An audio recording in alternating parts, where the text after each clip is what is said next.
Good afternoon, listeners. How are you today? Let me turn this music off.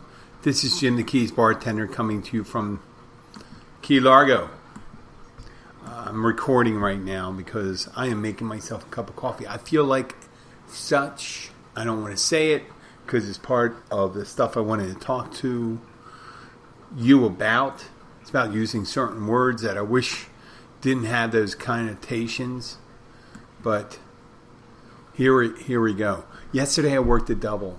Man, it is a pain in the ass to work it when it's slow.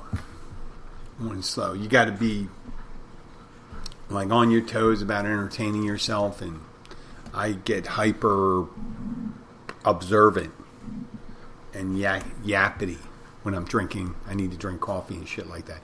Today, just to show you how, I don't know if it's from me getting older, I ate a carb-heavy lunch, and it knocked me out for almost 2 hours. 2 hours. 2 fucking hours. Yeah. I just zoned out. I went and taught my spin class this morning. I came home. I started working on the electronics, figuring out how to get my Bluetooth to work on my car, and then ate, and that just did me in. It's a bitch getting old, and that's the word I wanted to use. Bitch. Sometimes I am a bitch. I like using that word, but it doesn't have that gender-specific connotation. You know, if you talk about it, it usually means a female dog, and I really don't like calling that, but I like using the word bitching. Like when someone's complaining. That's it. The beginning and end all of it. It's like the word C-U-N-T the British use as slang. They're not referring to a vagina. It's a pussy. No, they're not even. We're not even for. They're talking to someone acting like, I guess, a bitch. When they say the word, and I'm only going to say it once, and I'm sorry for my dad and all that stuff, it's cunt. The British use that all the time.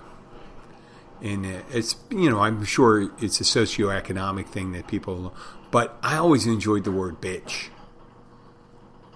And not calling someone, you're my bitch. I like saying it about bitching. Being bitchy. I love it. I love the word bitch face, bitch cakes, bitchiness, frankenbitch, anything. The bitch witch. All those things make it wonderful.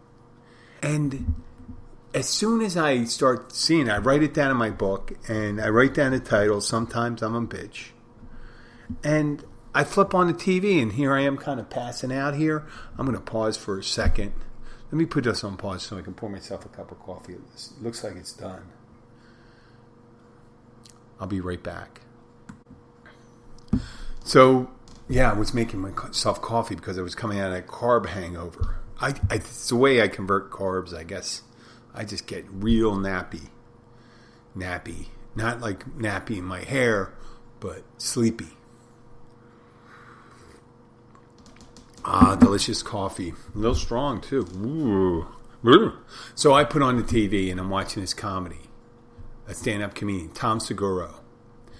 And about 10 minutes into this act, he starts talking about words you can't use. Like the word retard.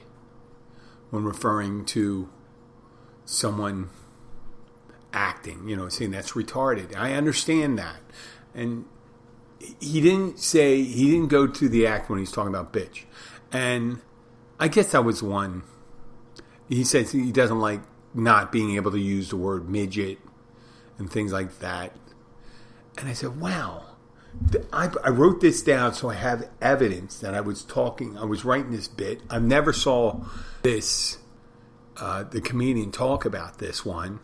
And I thought I was being creative. Now I guess you would call that not redundant, but derivative of his comedy. because he went on to talk about midget and all the other things you could talk about, and how it's okay to call people Mick and honky, and the only people that are really upset by the word honky are people that are vehement racist. Which I don't know if that's the case. I don't actually get, someone calls me a honky, I don't get upset, because there's no, and he mentions it there, there's no systematic thing where white people were discriminated against. You know, if you feel that you were discriminated against, there was probably something else going on. Could be poor dental care, poor education, poor impulse control, meaning that you might have a police record, poor grooming habits, poor, I guess, picking out clothing or habiliment. So I wanted to reclaim the word bitch and not have it so gender specific. It's so many people, they don't know how to pivot and use it. It's a great word. It should not be used for a gender specific insult. Should not be calling women bitches, because it's a richer word than that. It's a beautiful word. When someone's bitchy, guys can be bitchy. Guys are bitchy. Bitchy is bitchy. It's not. It's like being a bartender. Like I said, there is no need to call someone a barmaid, bartender. I mean, it could give, or a doctor, male doctor, female doctor, nurse, male nurse, police officer, right? You don't say policeman, policewoman, fireman, firewoman. Well, fireman. Fireman's that hold up. Or soldier. Or an astronaut. You say a male astronaut or a female astronaut. It's just how they put the catheter in your suit. Right? It's the only difference, I think. Unless, there's other things I don't know about. But, I think after I turned 58 on Tuesday, and I don't feel particularly old. When the calendar year turns, it doesn't necessarily, you don't build up any extra habits that make you feel older. I know there's a great commercial for, is it Progressive? I love that commercial, where the guy's telling people not how, it's a TV show. It's not a story. And the waiter doesn't need to know your name. And people don't know how to pronounce quinoa. And they're sitting in there in a circle, and he's pointing to it. And people go, Keanu. And the guy raises his hand real certain. He goes, Joaquin. No. And then, talking about the signs. It's funny. We have signs all over our restaurant. Signs. I'd rather be here than freezing my ass off up north. Drinking here than freezing my ass off up north. Which is kind of people laughing at it right now when it's actually hotter up. Laughing at a sign. Holy shit. It's static. It's just like, remember, if you're old enough to remember back in 2003, I think, or 2004, Billy Bass came out. It's a mounted animatronic bass that sang, take me to the river, drop me in the water, and don't worry, be happy. And the fish would turn around and move its mouth. And people were just freaking out. I think if you took a quotient on how long people are amused by stupid things, right? And how long they're entertained, it may correlate to their IQ, or the part of the IQ that comes up with inventiveness. But then again, people may think it's funny on different levels. I don't know. But for me, it took about 10 seconds. Oh, It's an animatronic fish that sings. And the first time I saw it, I go, oh, that's me. But to be able to buy it and put it on your wall and to hear that all the time. I mean, you buy it for grandma or grandpa back then, and it sits on the wall and says, oh, my kids got me that. Yeah. 1,000,000 times you got to listen to that. There was a decoration at the restaurant I worked in where it had a skeleton, and the skeleton would talk. And it had about 5 different sayings it could do. Nowadays, it'd probably be kind of interesting because now they can probably do thousands and thousands. Why would someone necessarily want to load thousands and thousands of sayings up to a skeleton that's only up temporarily? But that does segue nicely into that being able to claim a word for yourself, like the word gay. And Seguro mentioned that too, and says gay used to say, oh, that's gay. You know, when you look at someone wearing a fanny pack, it didn't necessarily, it could to some people, meant they wanted to have same sex or, homosexual sex, but mainly it meant something being lame. And since now it's attributed to a movement, you really can't do it. I don't think you'll be able to reclaim that unless they came up with another word. And I always thought the word, that's faggy. I never liked that. I mean, in Britain, a fag is a cigarette. So, okay, can you give me a fag? So, words are important. Words are important. It depends on what the meaning is behind it. And sometimes when you can't really hide the meaning or discern the meaning, you just kind of say, we're just going to do away with the word. Like when you say, what the fuck? You're not saying what the coitus or conjugal activity. It's what the fuck. You're saying, I can't believe this bullshit. Something like that. And you're not, and obviously I'm alliterating to another thing, alluding to another thing, a defecant from a large livestock.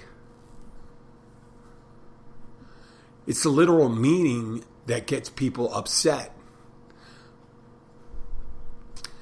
When a mental midget, meaning they don't have great cranial capacity or industrial strength IQ. So I can understand where people, use midget, dwarf, and actually there's terminology for depending on what kind of body. There's dwarfism and there's midgets and dwarfism has certain characteristics to it, just like Down syndrome. There's different types of retardation. But there's different words, like calling someone a dick. You're not saying he's someone that looks like a dick. And I guess there's a possibility he could look like a dick or something like that. But you're not literally calling the guy the male appendage. You're calling a dick, which is kind of a rude behavior. There's asshole, douchebag, dick, shithead. A shithead's kind of thoughtless. A dick is on purpose, as well as an asshole. Asshole and dick are akin, and they do go together in the gay community, right? So, and douchebag. And douchebag is, I guess, it's someone having a douchey quality to them. It's more style. So I'm going down these roads, bitchiness, asshole, fuckhead, douchebag, dickwad. Dingleberry. Dingleberry's also... That one probably is always going to be good because Dingleberry is when you refer to Dingleberry is just like poop that's hanging off your ass hair. And when someone's being a Dingleberry, it's kind of a cross between a knucklehead and an asshole. More of a knucklehead. Not knowing what's going on. Hey, you fucking Dingleberry. Right? Sometimes it'd be nice to get these words and just get an agreement. Get a symposium of scholars together. English language scholars. And I'm sure there's a lot in different languages. I'm sure in China there's words in Mandarin where you say, oh, we don't want to say that. Or Swahili or Portuguese. I don't know why I'm picking these languages. But, I mean, you get a symposium of people together, English language experts. Like to have one for the French language. I don't know if they meet every year or things like that, but the French language is very, I guess, I don't know if it's dictionaries or something like that, but there is, the French are very protective of their language. And they have merde, that's shit. But I'm sure I didn't learn the word fuck. But they generally in French, they just are more literal with the words they use. And they're alluding to things when they're saying that. So it'd be funny to say, if you go down to meaning number 2 on this we'll get rid of meaning number 1 for bitch. Get rid of the female connotation. Get rid of the dog thing. Yes, it did refer to a female dog and stuff like that. But now we're not going to be able to generally call women bitches. We're just going to use it as a way of describing a demeanor of a person. Bitchiness. I know there's a lot bigger problems out there. Global warming, COVID-19, war, and all this shit. Poverty. Student debt, Kardashians, that's a problem too. And Jenners, I guess the Jenners too. So why would we want to fuck around with the language? Well, we could do more than one thing at one time, right? We can walk and chew gum. Why not do it? Why not overhaul the English language? And then we'll have we bring everyone on board and say, well, listen, we understand that you don't like to use, these are the curse words we're going to be using over here. I'm pointing to my right. And these are the connotation it has it. So when you're using the word fuck, hey, you want to fuck? Someone like that, that's sex. But if you said, we want to fuck off, stop fucking around, that means similar to screwing around. Or fuck it. Like I don't give a shit. A case of the fuckets. You're going to say shit. And you say, well, I'm going to go and take a shit. Or I don't want to hear any of your bullshit. Or you put bullshit in there. Or any of your shit. Bullshit seems to be kind of like shit that's polished up. It's more nuanced when you not just spewing shit. It's bullshit. I've been accused of, or been said to be full of bullshit or full of shit. But I don't think that's being full of shit. I don't know if that's the imagery. Because you really can tell shit from a long way off. You start smelling it. And I've had people want them to start doing bullshit and they have no idea. I'm talking for a while and stuff like that. It's all bullshit. I try to make it all outrageous. And then people are buying it. Speaking of buying it, it is slow. I mentioned that yesterday. There wasn't that many people. There were some people coming in. There's people coming in that just moved to the area. There's people that just bought their vacation homes and are coming down here. And we've seen them come into the restaurant. It was a good time because one of my coworkers, two of my coworkers left. One left for college and the other, the mother, who's actually the owner, left to take her. And if we were still roaring along like we were in season, it would be very difficult right now. But it's not. We're just stuck with the same people and you're hearing the same stories. And yes, we're getting the same stories down here.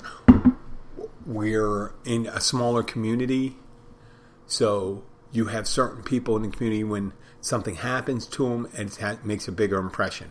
And one of our restaurateurs down here died from COVID.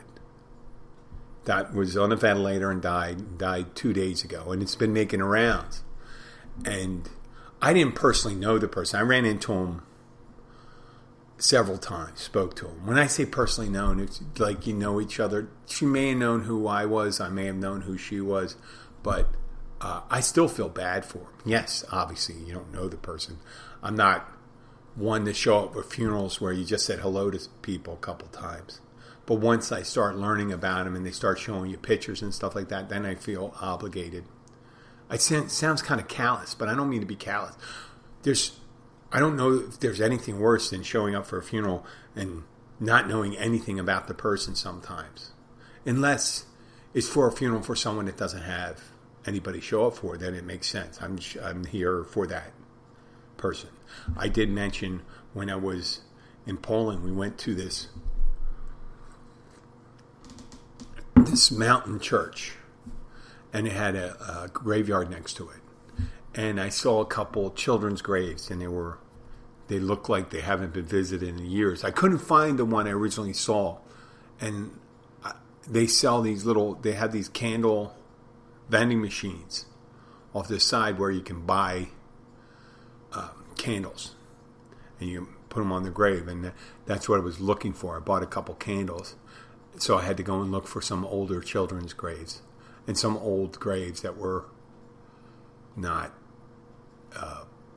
it doesn't look like they were attended to for a while. Like someone didn't come around and pull the weeds or things like that.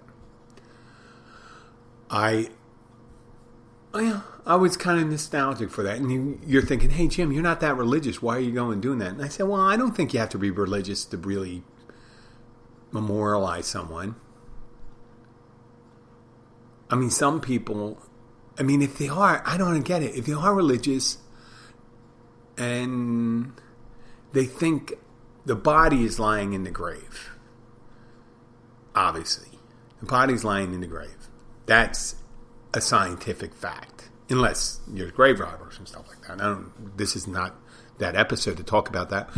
But what I'm saying is that in Christian belief system, at the moment of death, that was just the body, and the spirit was someplace else. Because as soon as they're dead, it's gone. Cut and dry. Right? The spirit is someplace else. It could, whether it's nearby or away, that's for discussion for those people. But I realize it's when I'm looking at an old disused grave, I'm not to be morbid, but it's usually just bones. But trying to remember, not even seeing a name on there and not a date. Even in Polish, which, I wouldn't really understand the other verbiage, but you can see the name, you can see the time it was, an earlier date and a later date. Born and deceased.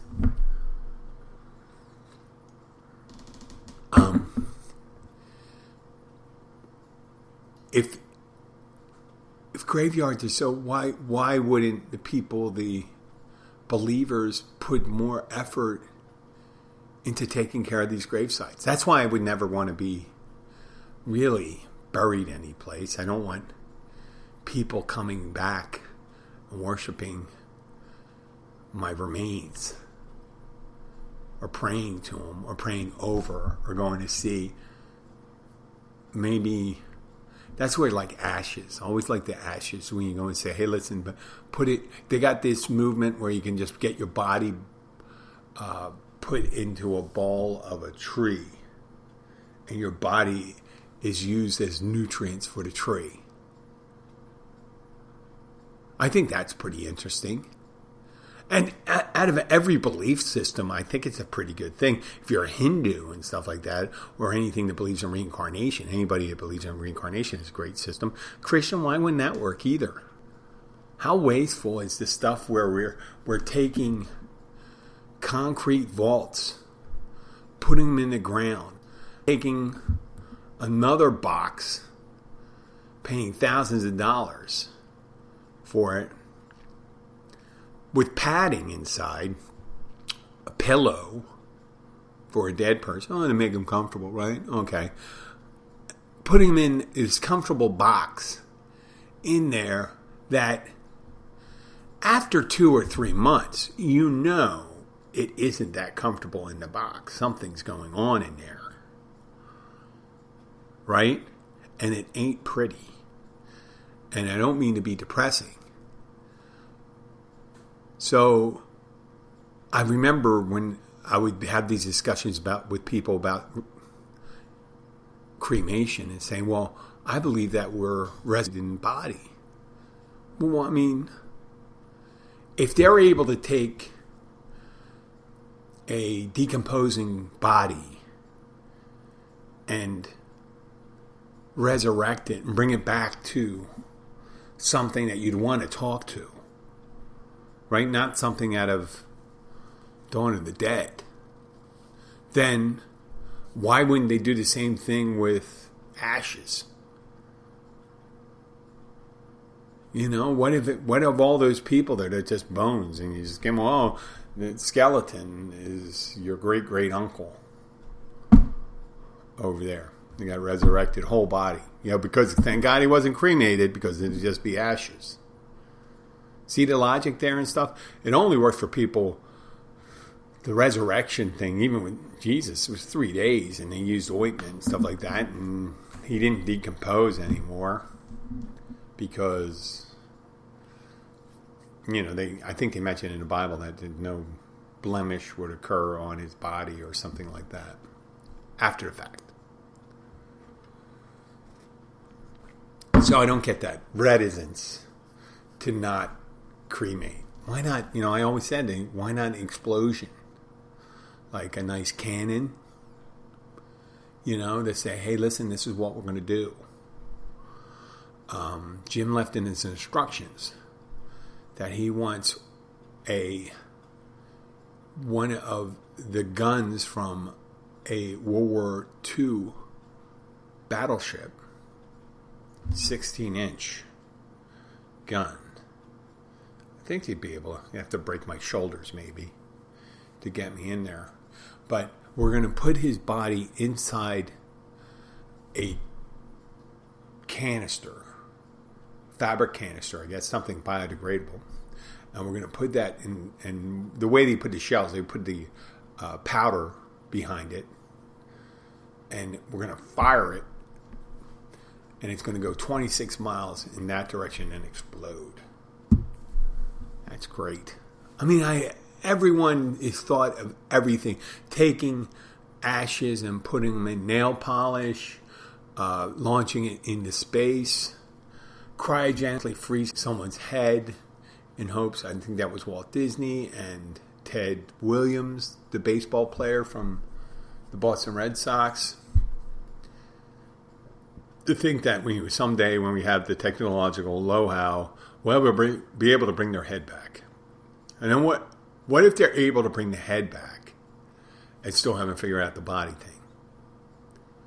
And you go, oh man, I knew we should have concentrated on doing the body thing with the head, but now we have the head, no body. Don't worry, I have figured it out. We're going to do robot. Only make a robot. Why do we go that way? And they're talking about downloading people's consciousness. My consciousness is downloaded already, isn't it? the podcast. Almost 500 episodes. 500 hours. Probably need thousands and thousands of it to really get all of those things in there. But who knows? Maybe years from now, someone can take an algorithm and say we can get 90% accuracy of how he really was. All we know is he likes to call some people bitch. Use the word gay, but not in the sexual term, and a bunch of different views on the use of fuck and shit and all that stuff. Yeah, that would probably be a little incomplete. And they said, well, listen, we didn't get a lot of his feelings. We don't know how he was by himself. You know what I mean? We need that personal thing. I guess you really don't know anybody unless they think they're not being watched. Right? That's the really getting to know somebody. And because you do hear what they say when they're angry and they're shocked and they're frightened and they're lonely and they're tired or sick or sleepy or drunk. We learn a lot. But when a person's fully awake and aware and by themselves, and they think they're by themselves, that's the important thing. They don't have to be by themselves. They just have to think they're by themselves. That's when they truly know who they are.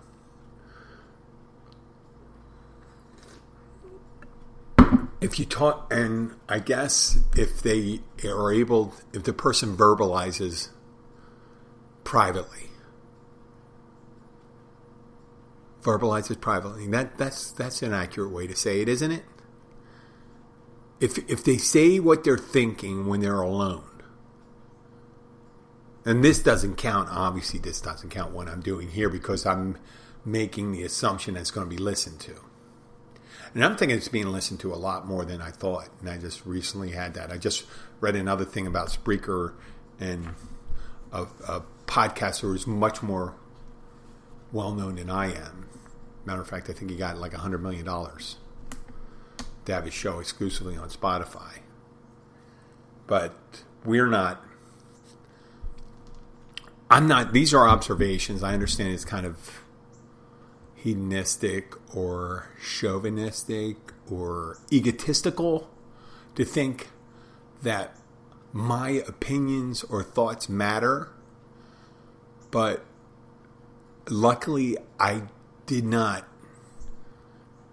think I make the claim that the Keys Bartender has all the answers. And I'm the pinnacle of the ultimate truth. Because there's a lot of motherfuckers out there that say they are. And they collect money on Sunday or Saturday or Friday, depending on when their Sabbath day is. And they say they know the truth. And they know what's going to happen to you after they die. Or after you die. And where you're going to go. And what's going to happen to your relatives. And happen to other people and shit like that. And honestly, if I knew exactly what would happen. And if it was aligned with what they believed. I think a lot of things I would be saying, I would not be saying. I would not. But I have a firm belief in the uncertainty of what's going to happen to us afterwards. Now, the possibilities, I understand that. There's a possibility. Is any one possibility likely? Not at this time that I know about. I'm a believer in science. I do believe that once something's made in the universe, it is transformed into something else. There is an energy and a consciousness that powers humans, allow us to interact with each other, think of things, do things, create things, dream of things that point to something greater than an accident of evolution.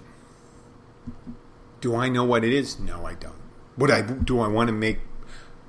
Can I make believe that there's answers like L. Ron Hubbard or Joseph Smith or some guy who writes a story about some guy who lived a very long time ago People follow all sorts of people. They do. And they believe all sorts of things. And they're certain of it. They're certain of those things. There's people out there that are taking a deworm medication for horses because they think it's them from... all I could say is, do I agree with it? I have to say nay. And I say nay in two reasons. I make fun because a horse is neigh, and I mean no. I don't have to believe in what you say. And to be so certain that your belief system is the absolute right one. And they're so confident about it. So confident about knowing what is going to go on afterwards. After this shell is done. Do I know what's going to... I don't think it's what they think it is. I think it's almost juvenile to believe the universe is built where, like, palaces and levels of angels and higher orders of angels. I mean, it's a possibility that there's other beings out there that evolved further than us and that we may view them as angels. Right? I mean, there's all sorts of things. We can just say, hey, listen, everything that we see now and experience, if I come up with a belief system, let's say I come up with a belief system right now, that the intelligence that developed in the universe was similar to our own. An exact copy of our own. And it developed billions of years ago, and it advanced and advanced and advanced, and they evolved and became free, untethered consciousness that could just roam the universe. Harness the energies of the universe, go wherever it likes, be whatever it likes, be able to create whatever it likes. And let's say they decide to say, listen, let's see if we can do it again. Let's see if we can do it again on another planet. And that's Earth. And you say, we'll guide it along as much as we can. We'll intervene every so often. They won't understand as we're intervening who we are. They'll have an imperfect understanding, so they'll probably think something that's kind of convoluted, like our angels or ancient astronauts or something coming out of a chariot of fire coming out of the sky. Yeah, I mean, it could be. It could be, we could be the ant farm or the gerbil or hamster wheel and being observed. We're an experiment. And say, wow, they're developing pretty good, but there are some of these specimens that aren't developing accurately. And we give them all the things, and we give them all the tools and all the raw materials to be able to make the right decisions. And they're at the point where they're able to extract information, store information, interact with each other, share the information, and progress. But there's some people that just don't accept the outcome of this information because some people are putting up bogus information. That's the thing. He says, like, there's so many people that are just believing and making up their own thing. And I'm a prime example of that. That imagine all the bullshitters that exist now and existed through history. And you came up with an idea and you say, oh yeah, it's the giant egg. That's what it is, the giant egg. An egg came and opened up, and all the life came forth from the egg, and it spread across this planet, and everything that you see comes from that. Or you're going to have someone that says, a scientist that say, well, there's amino acids and all these chemicals and everything like that, and they accidentally link together, and they've accidentally formed the building blocks for life using amino acids and proteins and things like that, and they formed together and they got more complex, more complex, more complex. People say, well, that's impossible. There has to be an all-powerful being that came from nothing. What? That's your answer? That there was something that just existed always? Just existed always? Just didn't exist? Just existed. There was no beginning. It's hard to say that there's no beginning. In science and religion, that's the big plot hole, isn't it? There's no beginning. Whether you talk about Big Bang or creation story and stuff like that, what happened the moment before creation? The moment before Big Bang. What existed? Oh, in religion, they just say, well, it was a void, and it was just a consciousness that existed. Well, where did the consciousness come from? Other than just saying it always existed. I don't know, it always existed. Imagine that if you got a food and there was a hot dog and say, well, where'd that hot dog come from?